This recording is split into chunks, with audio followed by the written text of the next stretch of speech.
Assalamualaikum warahmatullahi wabarakatuh. Perkenalkan, nama saya Juari, NIM D0221322 dari kelas E Informatika. Di video kali ini saya akan mempresentasikan laporan hasil dari analisis sistem saya, yang dimana analisis sistem saya yang berjudul Sistem Pengajuan Surat Keterangan di Desa Sambaliwali berbasis web. Adapun permasalahannya yaitu di desa ini beberapa wilayah masih susah diakses oleh kendaraan dikarenakan ada beberapa kendala seperti jalan yang kurang baik serta waktu tempuh yang cukup lama untuk mencapai atau sampai ke kantor desa. Oleh karena itu, ini akan menjadi permasalahan bagi penduduk yang ingin membuat surat keterangan seperti surat keterangan tidak mampu. Kemudian ada analisis sistem. Sistem ini dapat membantu proses dalam pembuatan surat atau permohonan surat yang mudah diakses oleh masyarakat atau penduduk yang ada di desa ini. Di mana setiap masyarakat desa yang ingin membuat surat keterangan hanya perlu mengisi data yang diperlukan oleh pihak desa. Data ini bisa diisi di dalam form yang sudah disediakan oleh sistem. Kemudian mengirim semua data ke staf desa yang nantinya diproses untuk pembuatan surat. Penduduk bisa mengajukan permohonan dimanapun selama terdapat jaringan internet. Kemudian yang ketiga ada analisis kebutuhan. Yang pertama itu analisis kebutuhan data. Jadi data apa saja yang diperlukan dalam pengembangan sistem ini ada 5, yaitu yang pertama tentu saja data penduduk, kemudian data surat, data staff, data permohonan dan data user. Data user ini yang memiliki username, password, dan hak akses. Jadi hak akses dibagi menjadi 2. Apakah dia sebagai staff atau dia sebagai pemohon atau penduduk. Di kebutuhan fungsional, adapun kebutuhan fungsional dan kebutuhan non fungsional. Untuk kebutuhan fungsional terdapat beberapa proses yang dilakukan. Yang pertama yaitu proses login untuk penduduk dan staf. Jadi kedua pengguna ini harus melakukan login untuk masuk ke dalam sistem. Kemudian ada proses pengelolaan data penduduk. Di proses pengelolaan data penduduk ini yang bisa meliputi insert data, edit data, dan delete data. Kemudian proses pengolahan data staff ini hampir sama dengan pengolahan data penduduk, juga bisa menginsert data, edit data, kemudian menghapus data. Kemudian ada proses pembuatan surat. Proses pembuatan surat ini yang nantinya dilakukan oleh staf desa atau yang bertugas di desa tersebut. Apabila surat yang dibuat sudah selesai, akan dikirim langsung ke penduduk atau ke halaman penduduk itu. Kemudian memiliki mekanisme autentikasi pengguna yang aman, misalnya dengan menggunakan username dan password. Kemudian pengguna dapat mengisi data yang diperlukan untuk surat keterangan. Kemudian ada pemilihan jenis surat keterangan. Jadi dipastikan dalam sistem ini ada pemilihan jenis surat keterangan sesuai yang dibutuhkan oleh penduduk. Selanjutnya ada kebutuhan non fungsional. Jadi yang pertama, memastikan sistem kompatibilitas dengan berbagai browser web yang berbeda. Maksudnya itu adalah sistemnya ini harus berjalan dengan baik di berbagai jenis browser. Misalnya di browser Chrome atau di Firefox, semuanya itu harus berjalan dengan baik. Sistem memiliki tampilan yang mudah dipahami. Jadi sistemnya harus mudah dipahami untuk penduduk agar penduduk tidak bingung dalam menggunakan sistem tersebut. Sistem dapat dioperasikan sesuai fungsinya dengan baik, termasuk fitur-fitur yang diinginkan.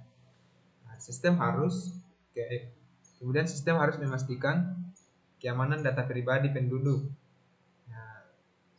atau data yang disimpan dalam database.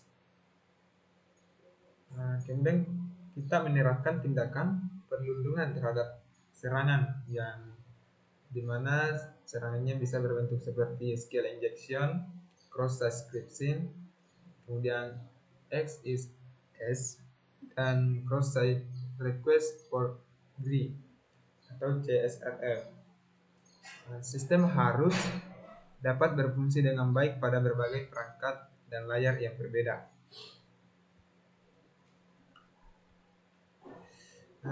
Kemudian keempat yaitu Entity Relationship Diagram atau hubungan antara entitas. Ada berikut entitas dari sistem ini. Terdapat 4 entitas. Yang pertama ada entitas staff yang mempunyai beberapa atribut, yaitu atribut ID staff sebagai primary key, dan ada nama, ada atribut tanggal lahir, jenis kelamin, kemudian profile staff. Profile ini supaya penduduk bisa tahu bahwa staff ini yang sedang mengerjakan surat yang saya inginkan. Kemudian ada entitas penduduk, juga mempunyai beberapa atribut yang menjadi atribut key atau primary key ini adalah nick. Karena nick dari setiap penduduk itu tidak ada yang sama, makanya nick sebagai primary key di sini. Kemudian ada entitas permohonan.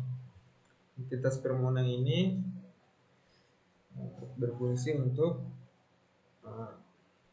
mengetahui penduduk siapa yang melakukan permohonan surat, kemudian surat apa yang diinginkan.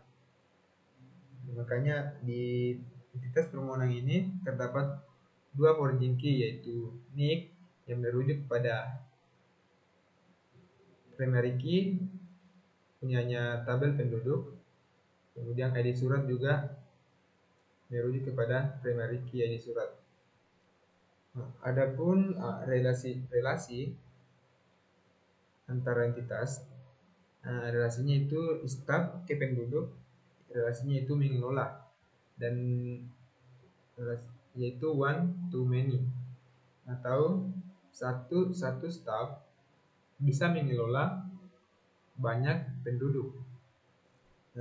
Kemudian di penduduk ke permohonan relasinya juga one to many, yang dimana setiap penduduk dapat melakukan banyak kali permohonan. Kemudian tabel permohonan ke surat, entitas permohonan ke entitas surat, relasinya juga one to many. Setiap permohonan atau satu permohonan terdapat banyak surat di dalamnya, terdapat banyak jenis surat. Kemudian untuk staf ke surat juga one to many, jadi satu staf bisa membuat banyak surat. Berikut adalah implementasi data yang sudah dibuat di ERD, kita implementasikan ke dalam PHP MyAdmin.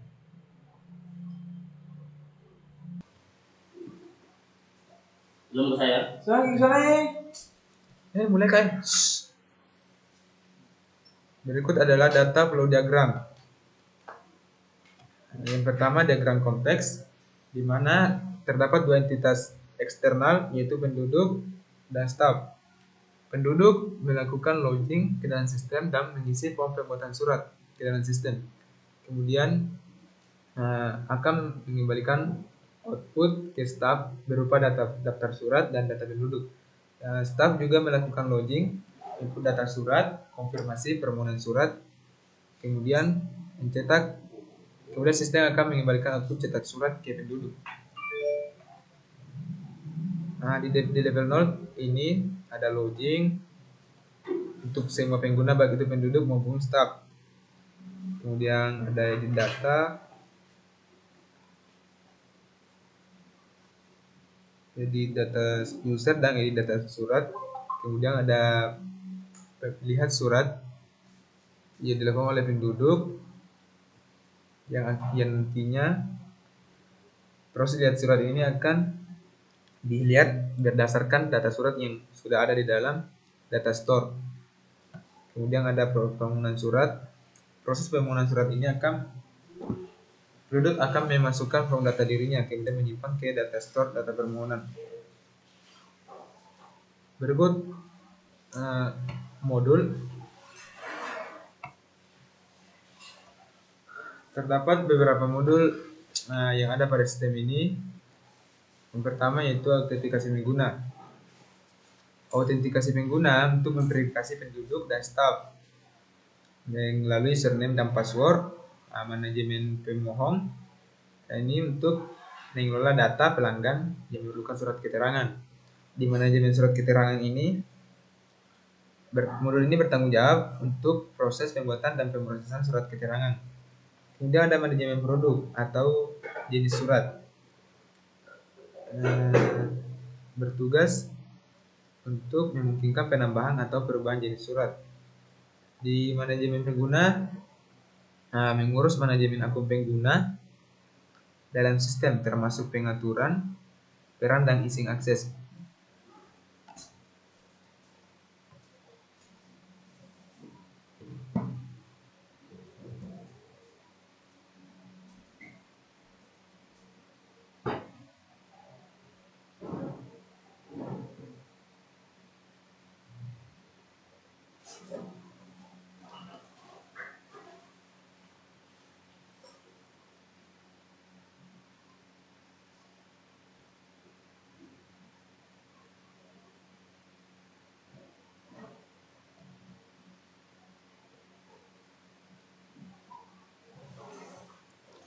Kemudian ada rancangan UI untuk sistem ini. Pertama ada halaman daftar, ada halaman login, ada halaman dashboard khusus untuk penduduk. Itu di halaman ini proses akan memilih surat keterangan sesuai yang diinginkan. Kemudian ini adalah form pembuatan surat permohonan suratnya.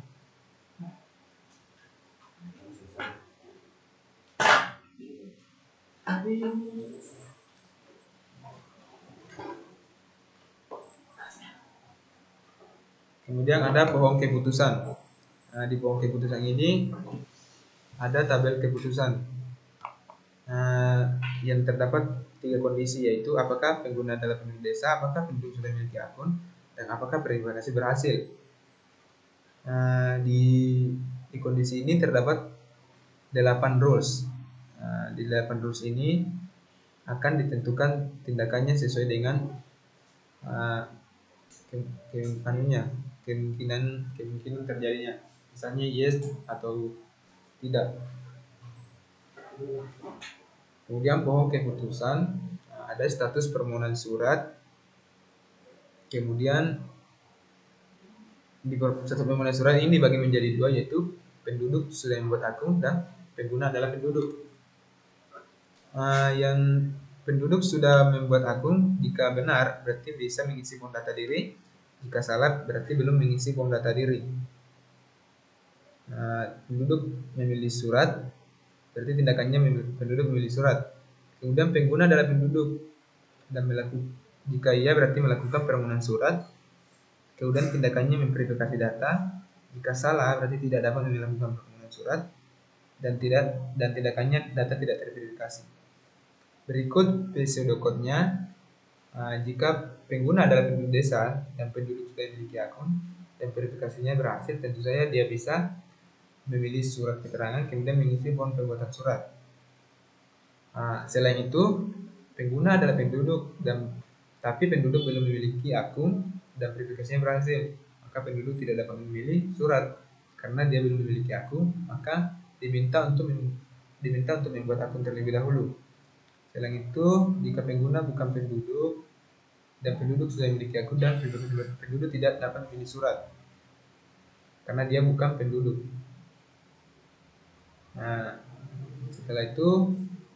Selain itu pengguna bukan penduduk desa, aplikasi berhasil, maka kirim surat keterangan ke penduduk. Baik, mungkin itu saja dari saya. Wassalamualaikum warahmatullahi wabarakatuh.